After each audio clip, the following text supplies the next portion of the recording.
Neil Young lifestyle and net worth. Neil Percival Young, born November 12, 1945, is a Canadian and American singer-songwriter. After embarking on a music career in Winnipeg in the 1960s, Young moved to Los Angeles, joining the folk rock group Buffalo Springfield.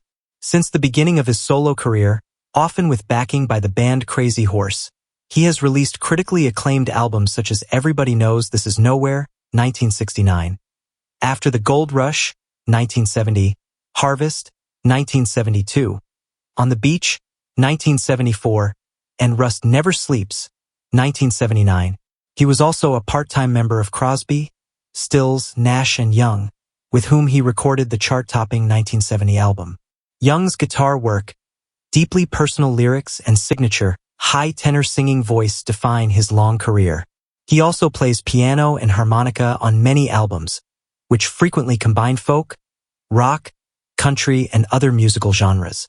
His often distorted electric guitar playing, especially with Crazy Horse, earned him the nickname Godfather of Grunge and led to his 1995 album Mirror Ball with Pearl Jam.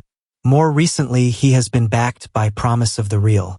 He has amassed a significant net worth of $200 million, showcasing his remarkable success in the folk rock genre.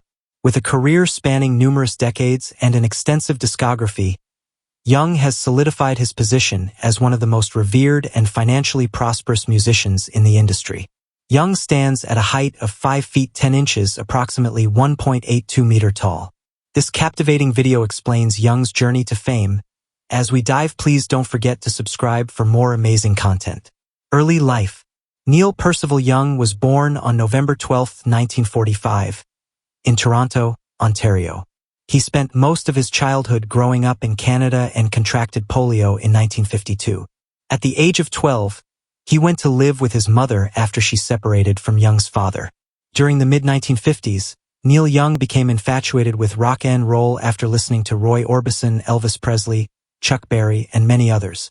Young's early experiences with music involved playing several stringed instruments, including the ukulele and banjo. Neil Young formed his first band, the Jades, while in high school. He then became so involved in the music scene that he dropped out of school to pursue a full-time career as a musician, eventually joining a stable instrumental rock band called the Squires. Personal life, real estate, and car collection. Neil Young married his first wife, Susan Avicito, in 1968. The marriage lasted for 2 years before she filed for divorce.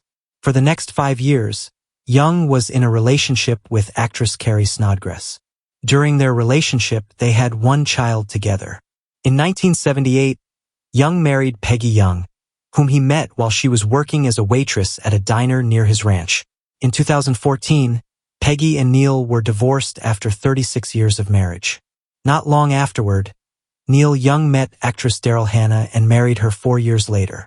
Neil Young is an outspoken environmentalist, and he is especially passionate about the welfare of small farmers.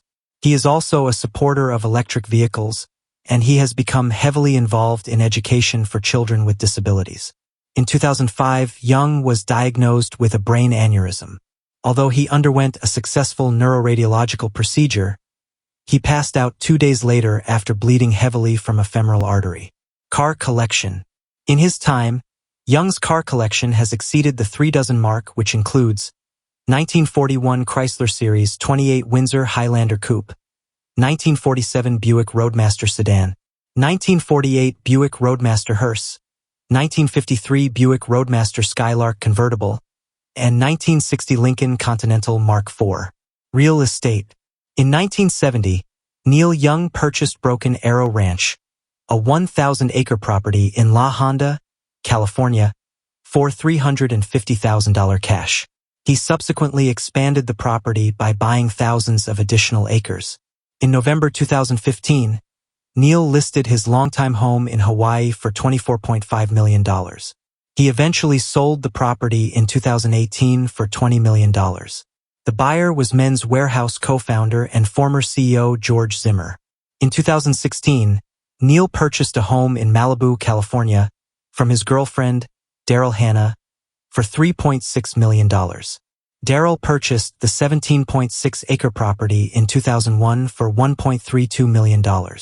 At one time, she had attempted to sell it for as much as $5 million. In November 2018, the house was destroyed in the Woolsey fire. Professional career. After leaving the Squires, Young started writing songs for the first time, penning Sugar Mountain and many other folk hits.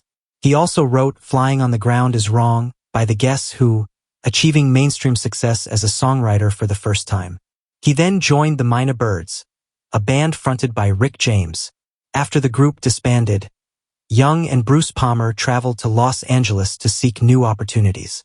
After reaching Los Angeles, Young and Palmer met up with several other musicians to found the band Buffalo Springfield. The short-lived band only stayed together for 2 years, although they managed to release 3 albums during this period. The group was a critical success, and their folk-infused psychedelic rock made them very popular during the time of the peace movement. As a solo artist, Neil Young released his first self-titled album in 1969, although the record didn't receive the best reviews. He fared better after helping to form the band Crazy Horse and collaborating with them on his second solo album, Everybody Knows This Is Nowhere. For his third studio album, After the Gold Rush, Young dismissed Crazy Horse and collaborated with other musicians instead. Harvest proved to be one of Young's most successful albums, as it contained the single Heart of Gold, which reached the #1 spot on the charts. This newfound mainstream success made Neil Young a popular and successful figure over the next few years, and he released countless albums that performed well financially. One of his most notable songs during this period was Old Man. After an experimental period that made him less popular, Neil Young bounced back with Rockin' in the Free World in 1989. In addition, pioneers of the grunge movement such as Kurt Cobain often named Neil Young as a major influence, improving his popularity among younger generations. Over the next few years, Young focused more heavily on activism, writing lyrics about environmentalism and other concerns.